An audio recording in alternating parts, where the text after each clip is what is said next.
I grew up with females. There was my little sister, our 4 cousins from Thornton, and another 2 cousins from Ohio.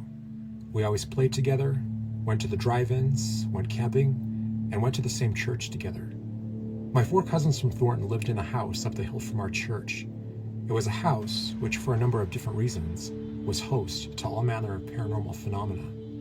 My mother dropped me off there often. There were lights that would turn themselves on, chairs that would move away from the dining table by themselves, voices of people we did not know, lawn chairs arranging themselves in the backyard, pebbles being thrown at windows, even the appearance of doppelgangers.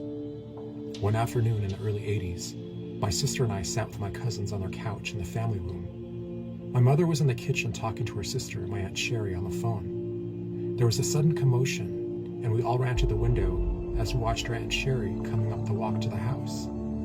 And yet she was far away at home on the phone. My mother turned white when she saw her apparition. I remember her saying into the phone, "Sherry, you're here." But my aunt disappeared before she ever made it up to the door. One night, sitting on that couch with my cousins again, we all began to hear a strange, heavy beating at the screen door. We thought it was a bird trying to get in. We screamed in horror when we discovered it was actually a giant moth clinging to the screen and watching us with giant red eyes. My uncle went out and had to pull at its wings to pry it off the screen door. Another time, I found some kind of insect resembling a dragonfly, as large as my forearm, dead on the ground. Sometimes, it was almost as if something were placing these things in our path to gauge our reaction to them. My uncle and aunt had bought their dining table from the flea market, which came with a free ghost, because ever since it was moved into the house, the chairs in the dining room began moving up against the wall, and anything left on the table at night would have moved to a different position by morning. By then, I was reading a lot of Ed and Lorraine Warren, Hans Holzer, and Lauren Coleman for inspiration. I was 12. I slept on that couch many nights with the dining room in full view. One evening, I sprinkled a flower around the table in an attempt to find out if someone in the house was moving things around. I also had a large ghetto blaster I was using in an attempt to record EVPs, which I put under the table. The next morning, I discovered that the chairs had moved again, as well as some glasses on the table. The flower was undisturbed.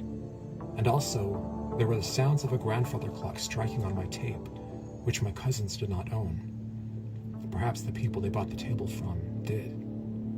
All of these events culminated for me in another event of the supernatural kind, another memory I try not to think about too much. I was playing hide and seek with one of my cousins. I was in my aunt's room. In another mysterious doppelganger incident here, one of my cousins had seen my aunt sitting on the bed, even though she was not in the house. It was in this room that I darted into my aunt's closet in an attempt to hide. I remember closing the door behind me and pushing coats to the side, trying to find the back wall. I couldn't understand why this was taking so long, but I continued reaching out in the dark when my right hand closed around something soft and cold. I didn't understand what I had gotten hold of at first.